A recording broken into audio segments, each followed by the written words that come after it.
bertransmigrasi ke Douluo menjadi Raja Laba-Laba Kematian Soulbeast 100.000 tahun. Hal pertama yang kulakukan adalah mengorbankan diriku untuk Bibidong. Karena saat aku bertransmigrasi kondisiku sudah sekarat. Dan saat ini Bibidong berdiri tidak jauh dariku, mewaspadai perjuangan terakhirku sebelum mati. Dalam situasi seperti ini, aku rasa aku tidak akan bisa kabur. Karena tidak bisa menghindari takdir ini. Lebih baik aku mencari cara hidup yang lain. Jika Skydream Icewurm bisa mempertahankan kesadarannya dengan metode pengorbanan, dan menumpang di dalam tubuh manusia, aku yang juga memiliki kekuatan spiritual tingkat atas, dan kekuatan hidup, kenapa aku tidak bisa? Aku menahan rasa sakit yang hebat dan menopang tubuhku yang hancur. Kau mau cincin roh dan tulang rohku kan? Tidak perlu kau yang melakukannya. Aku akan mengorbankan diriku sendiri. Aku menatapnya dari atas. 8 mataku yang berwarna hijau redup menatap tajam ke arah Bibidong. Gelombang spiritual milik seorang kaisar langsung menerobos masuk dengan paksa ke dalam pikiran Bibidong. Manusia, apa kau menginginkan kekuatanku? Jantung Bibidong berdebar kencang. Ini adalah pertama kalinya selama lebih dari setahun ini. Kematian yang selalu diburunya ini. Raja Laba-Laba untuk pertama kalinya berinisiatif berkomunikasi dengannya. Soulbeast 100.000 tahun. Setidaknya setara dengan title Douluo manusia level 95 ke atas. Penguasa Soulbeast level ini memiliki kesombongan yang mendarah daging. Begitu terpojok, mereka seringkali akan memilih untuk meledakkan diri tanpa ragu-ragu. Tidak akan pernah membiarkan manusia mendapatkan apa yang mereka mau. Ini juga alasan kenapa dia tidak berani menekannya terlalu keras. Sekarang laba-laba tua ini sepertinya telah pulih ke masa jayanya. Bukan hanya tidak membunuhnya, malah berinisiatif untuk berkomunikasi. Bibidong tidak menjawab. Tubuhnya menegang. Kekuatan rohnya beredar secara diam-diam. Siap untuk kabur kapan saja. Menghadapi Raja Laba-Laba Kematian di masa jayanya. Dia tidak punya peluang untuk menang sama sekali. Demi balas dendam, dia harus menahan diri. Sama sekali tidak boleh mati di sini. Karena perburuan telah gagal, maka hanya bisa merencanakannya kembali. Aku melihat niat Bibidong untuk mundur. Transmisi suara mentalku kembali terkirim. Dengan sedikit nada mengejek, kau tidak perlu tegang. Sebenarnya sejak 10 tahun yang lalu, saat kau pertama kali menginjakan kaki di ngarai kematian, saat berlatih di area luar, aku sudah memperhatikanmu. Pupil mata Bibidong sedikit menyusut. 10 tahun yang lalu saat itu dia masih seorang santa. Untuk menerobos rintangan jiwa suci, datang sendirian ke ngarai kematian, memburu cincin jiwa ketujuh dari Kaisar Laba-Laba Kematian. Apa orang ini sudah mengincarnya sejak saat itu? Meskipun kau saat itu lemah, tapi jiwa bela dirimu menarik minatku. Jiwa bela diri seperti Kaisar Laba-Laba Kematian muncul pada tubuh manusia benar-benar langka.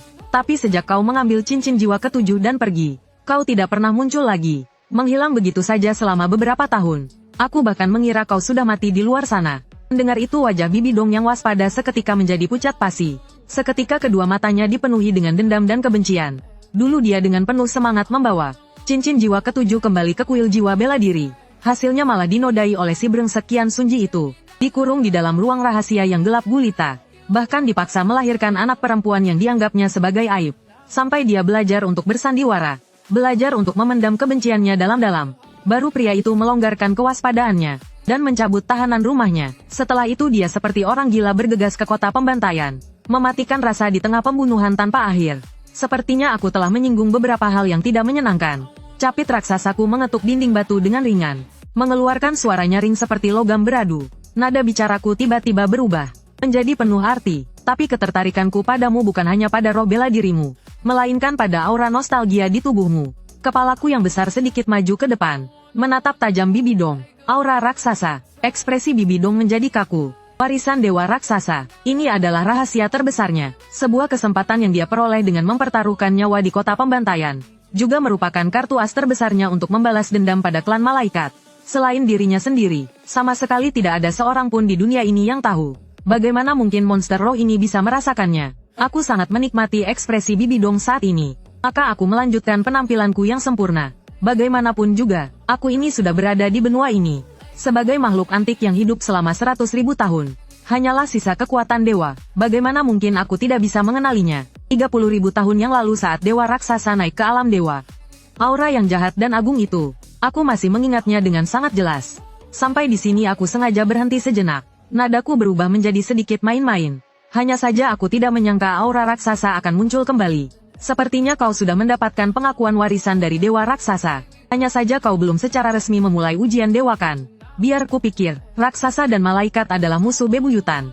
Syarat untuk memulai ujian dewa raksasa, Atau mungkin rintangan terbesarnya, seharusnya berhubungan dengan klan malaikat kan? Bibi Dong benar-benar membeku. Jika aura raksasa masih bisa dianggap karena persepsinya yang tajam, maka hubungannya dengan klan malaikat sama sekali bukan kebetulan. Syarat untuk membuka alam rahasia raksasa adalah dengan menelan jiwa seorang pemilik roh bela diri malaikat bersayap 6.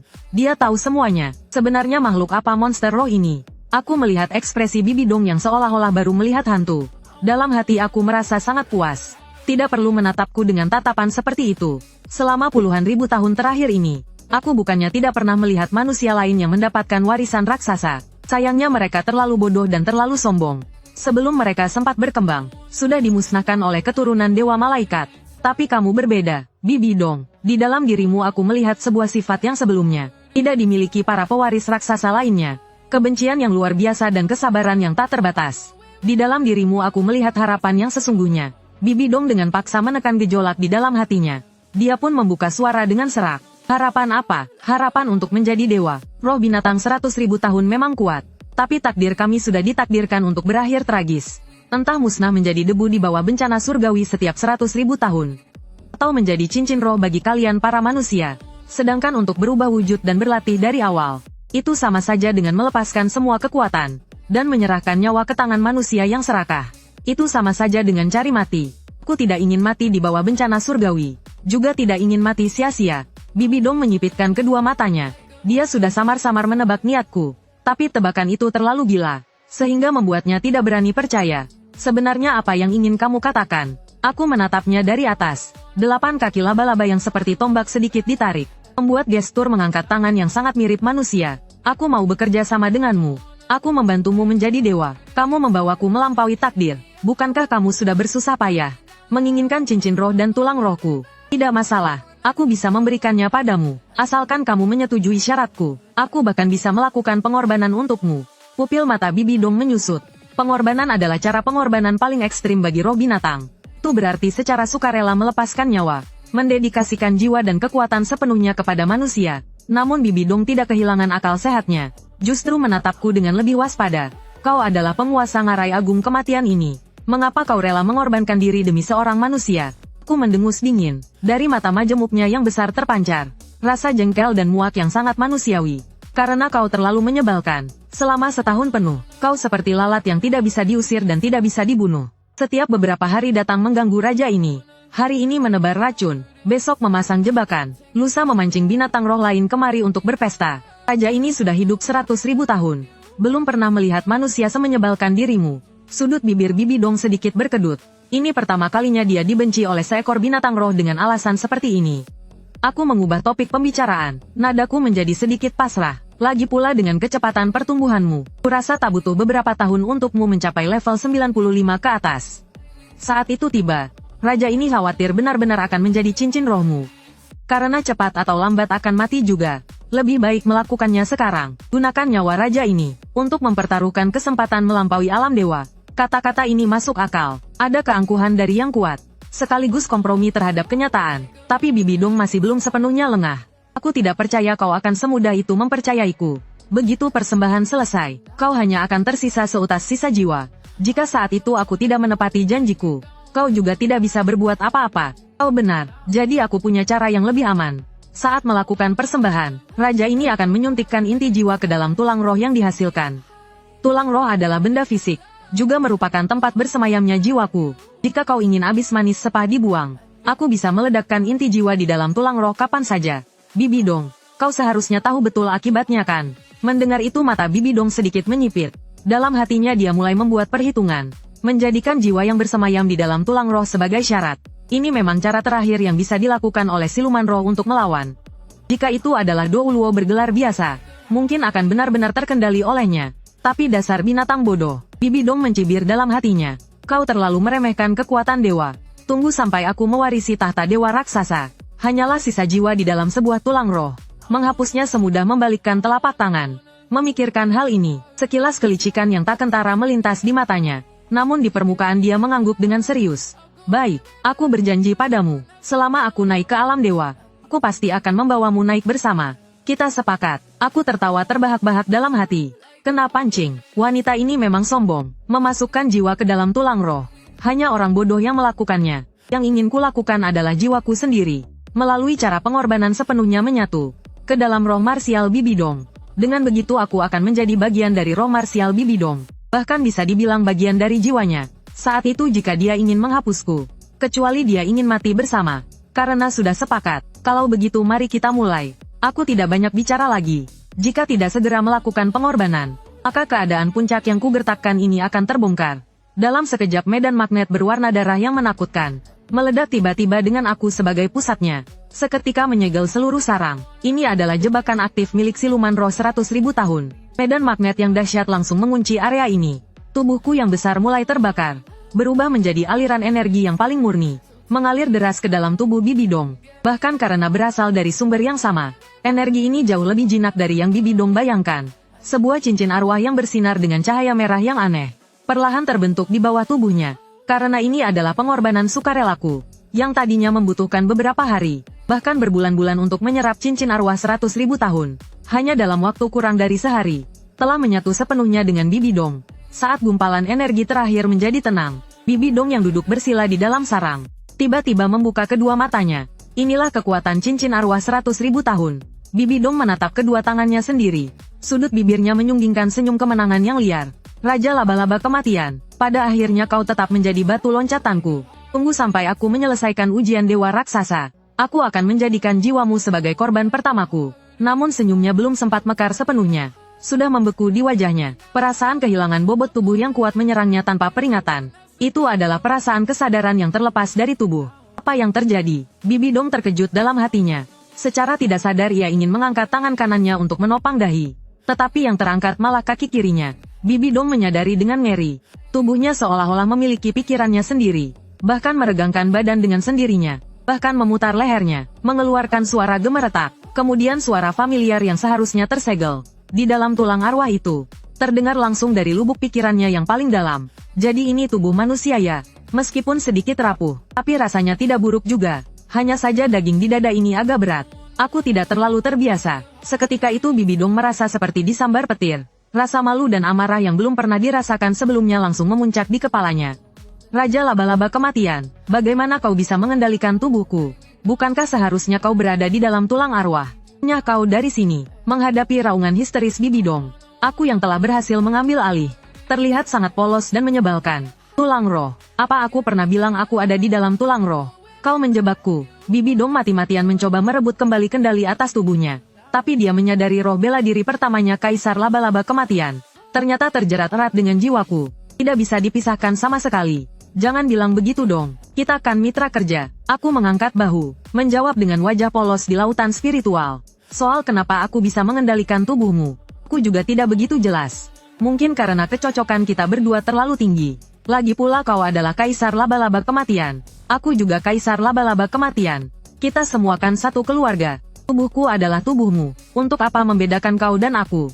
Terlebih lagi aku sudah memberikan nyawaku padamu. Aku akan membunuhmu. Bibidong hancur. Namun Bibidong tetaplah Bibidong. Setelah kehancuran dan pelampiasan sesaat, Bibidong mencoba merebut kembali tubuhnya secara paksa. Tiba-tiba bayangan Kaisar Laba-Laba Kematian di belakang Bibidong perlahan memudar. Sebagai gantinya adalah seekor laba-laba raksasa berwarna hijau tua yang memancarkan aura yang lebih dingin dan suram. Kaisar Laba-Laba Pemakan Jiwa, tepat di saat roh bela diri berganti. Perasaan aneh di mana tubuhnya tidak terkendali itu langsung lenyap. Benar saja orang ini bergantung pada keberadaan Kaisar Laba-Laba Kematian. Selama aku beralih ke Kaisar Laba-Laba Pemakan Jiwa, dan menahannya dengan atribut kekuatan roh yang sangat berbeda, aku bisa merebut kembali kendali atas tubuhku. Kaisar Laba-Laba Kematian, pada akhirnya kau hanyalah seekor parasit. Tunggu sampai aku punya waktu luang. Ada banyak cara untuk membereskanmu. Namun yang tidak diketahuinya adalah, saat ini di ujung lain lautan spiritualnya, aku sedang berbaring nyaman di lubuk jiwanya. Melihat ekspresi Bibidong yang seolah-olah sudah menang, aku jadi ingin tertawa. Wanita bodoh, kau benar-benar mengira sudah berhasil menekanku. Itu karena aku tidak ingin berebut kendali denganmu. Meskipun sekarang aku dan jiwa siluman Kaisar Laba-Laba Kematian telah menyatu. Secara teori aku memiliki otoritas yang sangat tinggi. Tapi bagaimanapun juga Bibidong adalah pemilik asli tubuh ini. Jika kami berdua berebut hak kendali di saat yang sama, atau dua kekuatan jiwa Kaisar Laba-Laba tingkat atas yang sangat berbeda, bertarung di dalam meridian, satu-satunya akhir adalah meridiannya hancur berkeping-keping. Bahkan tubuhnya meledak dan mati. Kalau Bibidong meledak, aku juga akan ikut tamat. Karena dia menginginkan rasa aman yang ilusi ini. Kalau begitu berikan saja padanya. Jangan galak-galak begitu dong. Bukankah ini sudah kukembalikan padamu? Suaraku yang malas itu terdengar lagi di benak Bibi Dong. Meskipun Bibi Dong telah merebut kembali kendali, tapi niat membunuh di hatinya tidak berkurang sedikit pun. Diam, sebaiknya kau berdoa, agar aku tidak pernah menemukan cara untuk melepaskanmu. Kalau tidak, aku akan membuatmu menyesal telah datang ke dunia ini. Melepaskanku itu tidak mungkin. Seumur hidup ini tidak akan mungkin. Kalau kau berani berpikir seperti itu, aku akan binasa bersamamu. Tatapan mata Bibi Dong menjadi suram. Dia tidak menjawab, tetapi juga tidak mencoba menyerangku lagi dengan kekuatan mentalnya. Hei, aku bilang, Xiao Dongdong, jangan hanya marah-marah saja. Kau nekat memasuki ngarai kematian kali ini. Selain untuk memburuku, seharusnya kau juga ingin menambahkan cincin jiwa untuk jiwa siluman keduamu. Kaisar laba-laba pemakan jiwa, kan? Memangnya kenapa? Aku bisa membantumu. Kaisar ini telah menguasai ngarai kematian selama puluhan ribu tahun. Di mana letak binatang roh dengan usia tertinggi? Di mana binatang roh dengan atribut yang paling cocok untukmu? Di dunia ini tidak ada seorang pun yang lebih tahu dariku. Mendengar ini tatapan mata Bibi Dong sedikit bergetar. Ngarai kematian agung penuh dengan bahaya. Medannya rumit seperti labirin. Meskipun kekuatannya hebat, tapi jika ingin menemukan yang sempurna dalam waktu singkat, binatang roh berusia tinggi yang cocok untuk kaisar laba-laba pemakan jiwa. Sama saja seperti mencari jarum di tumpukan jerami. Rawa tulang busuk yang berjarak 3 li. Di sana bersemayam seekor kaisar laba-laba iblis gua berusia 60.000 tahun. Makhluk itu ahli dalam bersembunyi dan melakukan serangan mendadak. Kemampuan cincin rohnya pasti akan memberikan kejutan besar pada kaisar laba-laba pemakan jiwamu. Dan yang terpenting, bajingan itu setengah tahun lalu memanfaatkan saat aku terluka, dan mencuri persediaan makanan yang sudah kukumpulkan. Aku sudah lama tidak menyukainya. Sudut bibir Bibi Dong sedikit berkedut. Jadi aku kesini untuk membantumu membalas dendam pribadi. Tapi kaisar laba-laba iblis gua berusia 60.000 tahun. Ini memang binatang roh tingkat atas yang sangat langka. Atributnya terkenal dengan pengendaliannya yang aneh. Sangat cocok dengan kaisar laba-laba pemakan jiwa. Sebaiknya kamu jangan macam-macam. Setelah hening sejenak Bibi Dong menarik napas dalam-dalam. Tenang saja, membantumu berarti membantu diriku sendiri juga kan? Aku masih berharap kamu menjadi dewa dan membawaku terbang bersamamu. Bibi Dong mendengus dingin. Tunjukkan jalan. Aku menunjukkan rute kepada Bibi Dong sesuai dengan ingatan kaisar laba-laba kematian. Ulat sutra es mimpi langit. Makhluk itu memilih Huo Yuhao yang bahkan belum dewasa. Masih harus merawatnya dengan susah payah. Sedangkan aku langsung memulai sebagai joki untuk akun level maksimal. Inilah cara yang benar untuk menang dengan mudah. Setengah bulan kemudian di kedalaman ngarai kematian agung. Seiring gumpalan terakhir kekuatan roh hitam yang ganas terserap ke dalam tubuhnya. Bibi Dong yang duduk bersila tiba-tiba membuka kedua matanya. Gelombang kekuatan roh yang sangat menakutkan berpusat pada dirinya. Batu-batu di sekitarnya langsung hancur menjadi debu. Hanya dalam waktu setengah bulan, di bawah bimbinganku yang seperti cheat seluruh peta ini. Sekarang jiwa bela diri keduanya kaisar laba-laba pemakan jiwa. Sudah terpasang 5 cincin jiwa 10.000 tahun berkualitas tinggi. Kekuatan jiwanya juga tak terbendung. Langsung menembus ke puncak level 96. Bagaimana rasanya, Yang Mulia Gadis Suciku? Saat itu aku langsung muncul dari dalam tubuh Bibi Dong. Dan sosokku persis sama dengan Bibi Dong. Ini adalah jiwa bela diri pertama Bibi Dong. Kemampuan jiwa ke-8 Kaisar Laba-Laba Kematian. Klon Kaisar Laba-Laba. Meskipun klon memiliki 100% kekuatan tubuh asli, tapi klon itu sendiri tidak memiliki kecerdasan. Perlu dikendalikan oleh tubuh asli. Dalam pertarungan hidup dan mati yang sengit, melakukan dua hal sekaligus seringkali merupakan hal yang tabu. Jadi kemampuan dewa ini seringkali kurang efektif dalam pertarungan nyata. Tapi sekarang aku mengendalikan klon ini, dengan sempurna mengatasi kelemahan ini. Selama proses berburu setengah bulan ini, setiap kali Bibi Dong menyerap cincin jiwa, saat berada dalam kondisi paling rentan, dia akan melepaskan klon Kaisar Laba-Laba untuk kuambil alih. Klon yang ku kendalikan, tidak hanya tidak membutuhkan perhatian Bibi Dong, bahkan dalam hal kecepatan reaksi dan keganasan, lebih kuat dari Bibi Dong yang melakukan dua hal sekaligus. Ini sama saja dengan Bibi Dong membawa pengawal super yang benar-benar aman, dan memiliki 100% kekuatan tempurnya. Jika sebelumnya dia terpaksa menerima parasit ini, maka sekarang Bibi Dong harus mengakui, aku adalah cheat yang membuat ketagihan. Tapi saat ini Bibi Dong berbalik dan menyuruhku kembali ke istana bela diri. Tapi melihatku saat ini bersandar di dinding batu tanpa citra sama sekali. Kedua kaki jenjangnya disilangkan, menggoyangkan kaki dengan santai. Satu tangan seolah-olah sedang meraih sesuatu di udara. Terlihat seperti preman jalanan. Bibi Dong melihat pemandangan ini dan menggeram dengan gigi terkatup. Bangun kau, itu tubuhku. Meskipun hanya klon, kau tidak boleh berpose tidak tahu malu seperti itu. Tidak ada yang lihat juga. Kenapa kalau bersantai sebentar? Meskipun aku mengeluh, tapi aku tetap mengendalikan avatarku untuk duduk.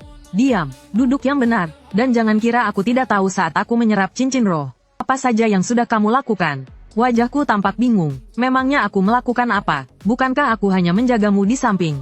Bibi Dong menarik napas dalam-dalam. Apa menjaga orang harus menyentuh tubuhku? Selama proses berburu dan menyerap setengah bulan ini, setiap kali dia dalam kondisi meditasi yang dalam, dia selalu bisa merasakan sepasang tangan menjelajahi tubuhnya. Bagi Bibi Dong yang punya pengalaman tragis seperti itu, sentuhan fisik apapun tanpa izin adalah sisi terbaliknya yang tidak boleh disentuh. Maksudmu aku menyentuhmu, Kak? Kamu terlalu percaya diri ya? Aku sedang memeriksa sirkulasi meridian dan fusi tulang rohmu.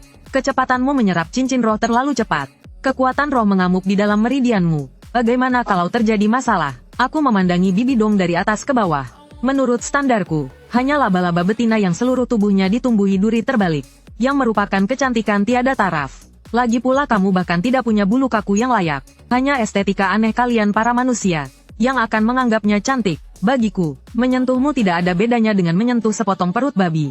Selain bisa digunakan sebagai wadah, aku tidak punya hasrat duniawi sedikit pun terhadap tubuh ini. Bibi Dong tertegun, meskipun penjelasanku tidak hanya sangat merusak pandangan dunianya, tapi juga mengandung serangan pribadi yang kuat. Tetapi setelah mendengar perkataan ini, batu besar yang selama ini menggantung di hati Bibi Dong secara ajaib jatuh ke tanah. Sebaiknya memang begitu, jika aku menemukan kamu punya niat buruk sedikit saja, bahkan jika harus menanggung serangan balik kekuatan roh, aku juga akan membuatmu menanggung akibatnya. Aku melambaikan tanganku, kloning kaisar laba-laba itu seketika berubah menjadi titik-titik cahaya dan menghilang. Aku kembali lagi ke lautan kesadaran Bibi Dong. Tak lama kemudian Bibi Dong kembali ke kota Wuhun. Namun dia baru saja melangkah masuk ke gerbang kota, terdengar kabar bahwa untuk menangkap siluman berumur 100.000 tahun itu, siluman kaisar perak biru yang telah berubah wujud, Qian Sunji dihajar oleh Tang Hao hingga terluka parah dan melarikan diri kembali ke Istana Paus.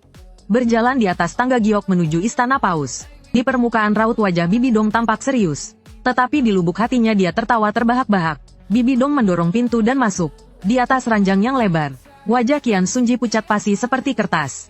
Sementara di samping ranjang ada Qian Daoliu dan Douluo buaya emas, sedang berjaga di sisi kiri dan kanannya. Melihat Bibi Dong masuk, Qian Daoliu perlahan berbalik. Bibi Dong, selama lebih dari setahun ini kau pergi kemana? Paus terluka parah. Orang-orang di istana Wuhun panik. Sebagai gadis suci kau malah menghilang entah kemana. Bibi Dong sedikit membungkukkan badan.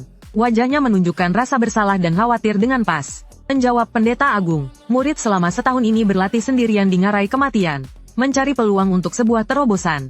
Begitu keluar dari pengasingan aku mendengar guru mengalami musibah. Murid sangat cemas, jadi aku segera bergegas kembali. Sekilas keterkejutan melintas di mata Qian Daoliu. Tempat itu dikenal sebagai area terlarang bagi para master roh. Bahkan dia pun tidak mau sembarangan masuk ke pedalamannya. Kau berhasil menerobos. Bibi Dong melepaskan sedikit auranya. Meskipun dia hanya menunjukkan level awal tingkat 91, menggunakan aura kaisar laba-laba pemakan jiwa untuk menutupi kekuatannya yang sebenarnya. Tapi ini sudah cukup untuk membuat kedua tetua yang hadir terkesan. Bergelar Douluo, kau ternyata benar-benar berhasil melangkah sejauh ini. Bagus sekali, roh kembar yang naik menjadi bergelar Douluo di usia semuda ini. Meskipun Sunji terluka, tapi selama ada dirimu, masa depan Spirit Hall-ku masih ada. Guru, bagaimana keadaannya? Bibi Dong menatap Qian Sunji yang terbaring di ranjang. Kekhawatiran di matanya begitu pekat hingga hampir meluap. Qian Daoliu menghela napas. Untuk sementara nyawanya berhasil diselamatkan. Tapi untuk pulih akan sangat sulit. Baiklah, Bibi Dong. Sekarang Sunji terluka parah. Kamu adalah gadis suci. Urusan Istana Paus untuk sementara akan diurus olehmu. Pergilah, meninggalkan kamar tidur Paus. Bibi Dong kembali ke istana gadis sucinya. Begitu kembali ke kamar, aku langsung mengaktifkan secara paksa kemampuan roh ke-8 Kaisar Laba-Laba Kematian. Dan keluar dengan sendirinya, aku mengendalikan klon Kaisar Laba-Laba yang sangat anggun itu. Dengan ekspresi jijik memuntahkan kue lezat di mulutku ke lantai. Apa-apaan ini? Tidak ada rasanya sama sekali. Rasanya seperti menelan udara. Aku menunjuk ke piring di atas meja yang saat ini. Kue osmanthus yang terlihat sangat menggoda. Aku mengeluh kepada Bibi Dong yang sedang melamun. Kemampuan rohmu ini hanya terlihat hebat di luar saja. Kelihatannya bagus tapi tidak berguna. Tidak punya indera perasa. Bahkan tidak bisa merasakan panas dan dingin. Bibi Dong melirikku dengan dingin. Sama sekali tidak mau meladeniku. Sang kaisar yang kadang-kadang menjadi gila ini. Kamu mendengarku bicara tidak sih? Aku langsung mendekat ke depan wajah Bibi Dong. Menatap diriku yang lain dari jarak yang sangat dekat. Bibi Dong memijat keningnya. Kalau kamu benar-benar bosan, kembalilah ke lautan roh dan diam di sana. Aku butuh ketenangan sekarang, untuk memikirkan rencana selanjutnya. Aku mengendalikan klonku untuk duduk di kursi, sambil menyilangkan kaki. Rencana, apa yang perlu dipikirkan? Tunggu kedua orang tua itu pergi. Kamu masuk. Gunakan roh bela diri dan telan dia. Selesai sudah. Gampang sekali bicaranya. Jika si tua Qian Daoliu itu tahu aku membunuh putranya, menurutmu seberapa besar kesempatanku untuk keluar hidup-hidup dari kota roh bela diri? Makanya tadi aku menunjukkan kekuatanku, untuk membuktikan kepadanya bahwa aku lebih berharga dari Qian Sunji. Selama nilaiku cukup besar, mungkin masih ada secercah harapan untuk hidup. Kalau taruhan ini kalah, paling parah kita hancur bersama. Asalkan bisa membunuh bajingan itu. Bahkan jika harus bersembunyi di alam rahasia raksasa dan tidak pernah keluar lagi. Aku rela. Cih. Penuh dengan penderitaan dan kebencian. Aku menggelengkan kepala. Cloning itu tiba-tiba berubah menjadi titik-titik cahaya dan menghilang. Bibi Dong mengira aku akhirnya berhenti. Namun detik berikutnya sebuah rasa yang familiar dan membuat orang gila tiba-tiba menyerang. Kendali tubuh langsung berpindah tangan. Bibi Dong meraung marah di lautan rohnya. Kamu gila ya? Cloningnya sudah kuberikan padamu. Untuk apa kamu masih merebut tubuhku? Sudah kubilang, cloning itu tidak berguna. Makan tidak ada rasanya. Di dunia nyata Bibi Dong dengan sangat alami mengulurkan tangannya yang indah. Mengambil sepotong kue osmanthus. Dengan anggun memasukkannya ke bibir merahnya dan mengunyahnya perlahan. Aku memicingkan mata dengan ekspresi terbuai.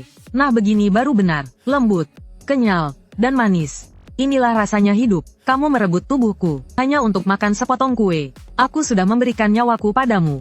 Memangnya kenapa kalau cuma makan sedikit? Lagi pula kamu tidak butuh tubuh untuk berpikir. Memangnya kenapa kalau aku pinjam sebentar? Bibi Dong terdiam, tapi juga tidak ingin berdebat denganku. Si laba-laba tua gila ini. Lagi pula hanya makan sedikit saja. Seketika dia pun menenangkan kesadarannya. Memikirkan rencana selanjutnya. Taman belakang istana gadis suci.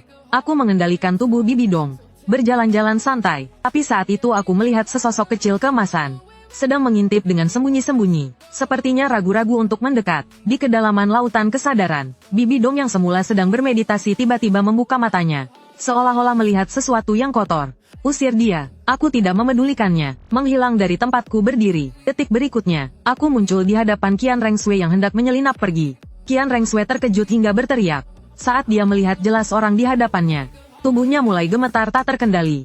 Mama, aku tidak sengaja.